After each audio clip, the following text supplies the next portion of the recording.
Namaste. Today I wish to speak about some small incidents which happened very recently. The first one is in the life of a person very well known to me. This lady had to transfer some amount to somebody. Actually, it was a credit card payment.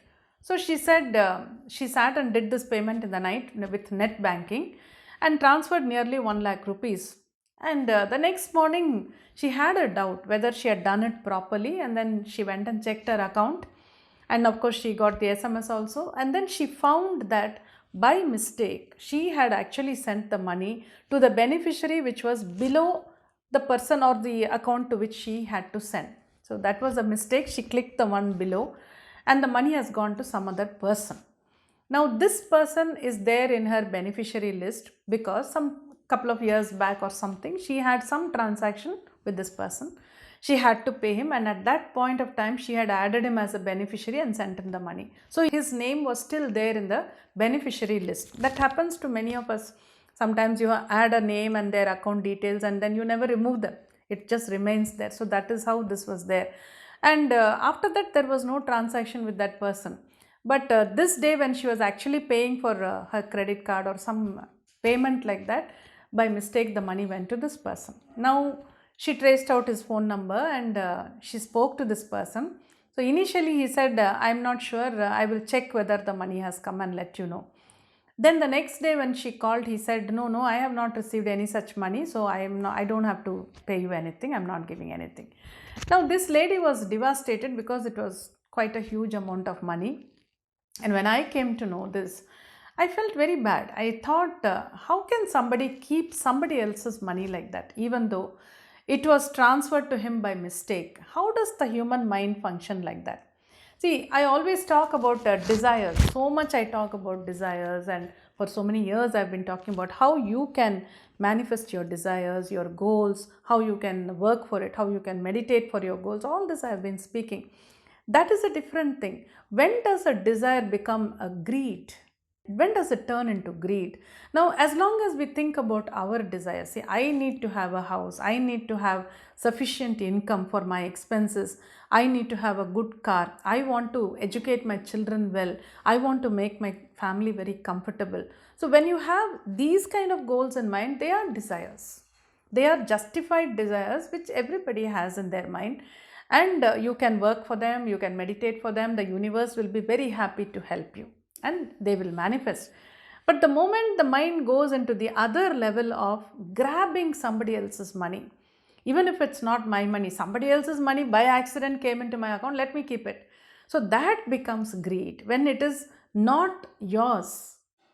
Rightfully, it is not yours, and still you want to take that money, then we can term it as greed, because that is not justified at all. So I was wondering how the human mind goes to this level when you don't bother about any ethics, you don't bother about any morals, you just want to grab money from anybody, any which way, however it comes.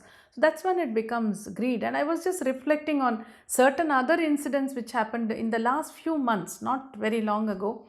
One was one day when it happened to me, I got an SMS which said, your SBI credit card has been blocked. Please call this number immediately. See, especially because of COVID now, we have not been traveling much, we have not been going to shops, so using credit card is not like a daily thing for me. But still, when they say your credit card has been blocked, then you need it for some payments, sometimes online payments. So I was a little bit worried. Then I looked at that number. It was some number, some mobile number. I said, see, from SBI, you will not get such messages from any bank. And in fact, banks keep sending messages saying, we will not ask you for your credit card number or CVV number or anything, do not disclose. So I was quite aware. But anyway, I said, let me call this number and see what happens. So I just called that number and I said, I got an SMS like this. Immediately, the lady at the other end who picked up my call, she is asking me, what is your card number? Then I said, see, you have sent me an SMS telling me that my card has been blocked.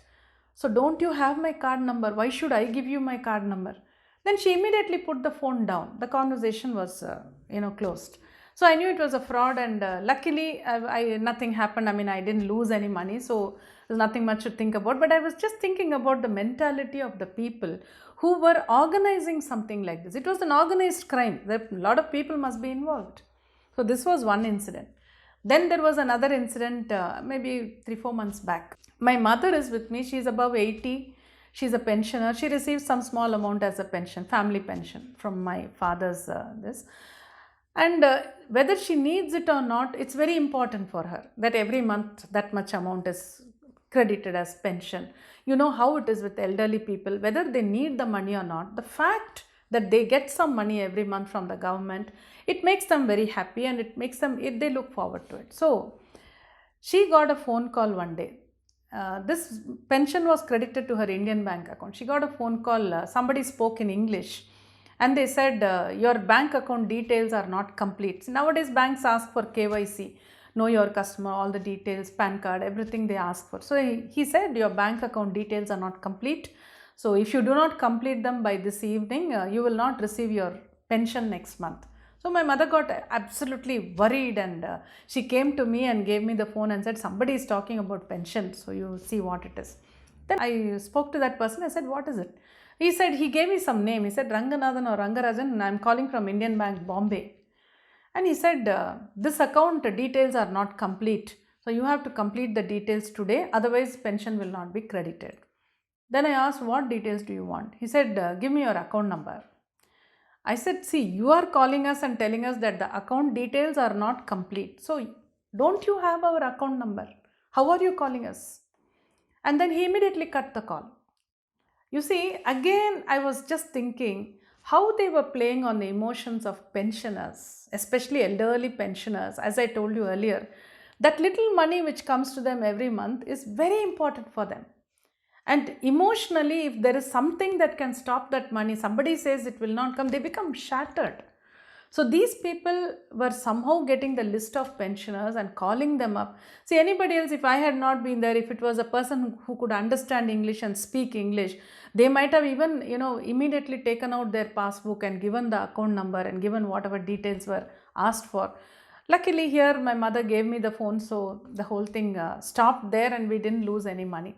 But I was just thinking how people can get together and organize a crime like this, where they are simply taking away money from other people without any justification whatsoever.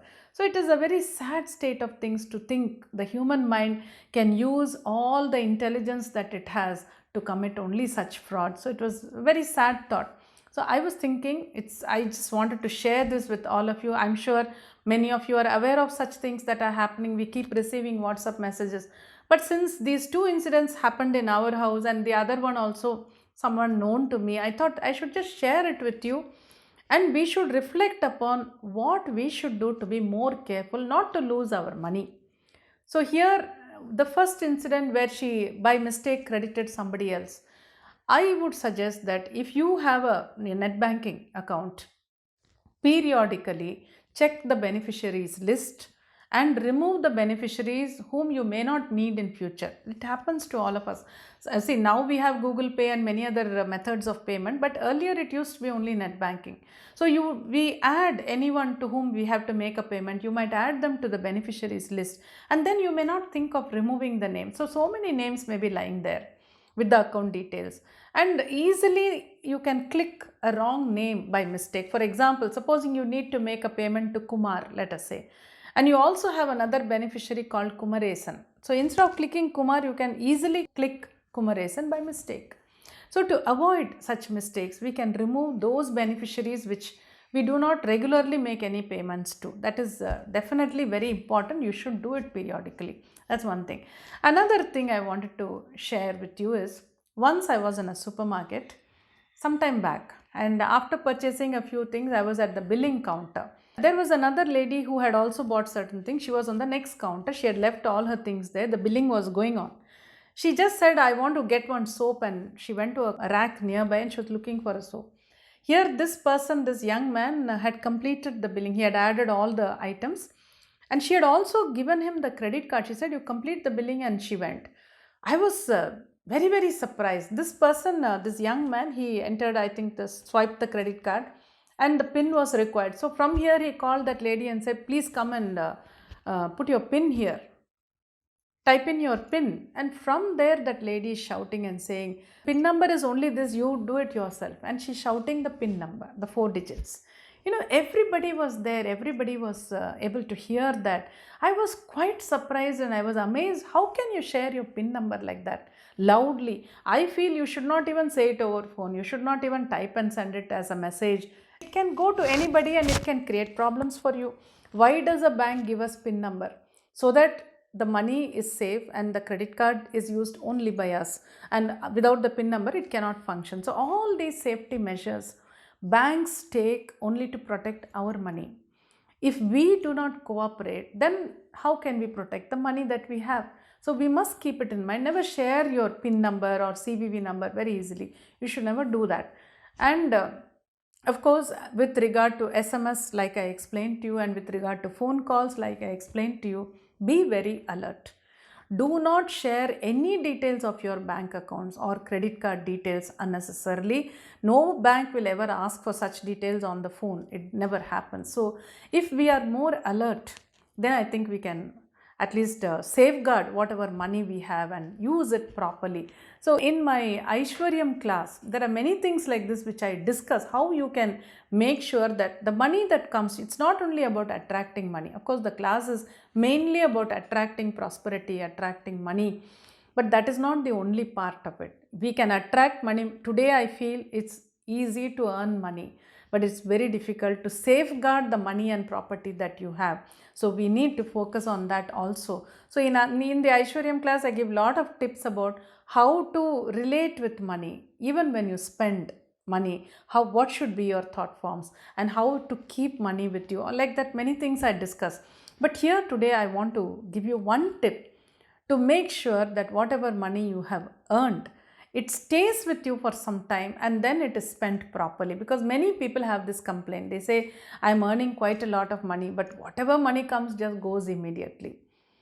And it just gets spent just like that. So that should not happen. So for that, what you can do is, you can go into a meditative state. And I always talk about a meditative state, not only because I teach meditation, but that is the state when the mind is calm. And whatever thought form you have at that point, it really works. Otherwise, the mind is all the time fulfilled with so many thoughts. So go into a meditative state. Think about all the money that you have. You may have some cash for emergencies at home, in your cupboard or in your vault. Think about that money. Think about the money you have in your SB account, and then maybe in your fixed deposits, whatever, whichever way you're keeping. Think about all the money that you have. And remember, money is energy. Money is very important to us only because it can get us many things. So it's an energy. It is an energy which you can transact and bring things into your life. So money is energy. Look at it like that. And in a meditative state, think about all the money that you have and give it only one simple command. You say, the money that flows into my life stays with me, and then it is spent in a very constructive way according to my desire. So what will happen? Money comes into your life and it doesn't immediately go away. It stays with you for some time. And then according to your plans, it gets spent constructively. So it will be a very good command. And try this and see, and you will see that slowly your relationship with money improves. So these and many other such suggestions and tips are there in our Aishwaryam class. So I wish you a lot of money in your life so that all your needs and desires are fulfilled. And at the same time, I also wish that your relationship with money gives you more happiness, more fulfillment. Think about it. Thank you.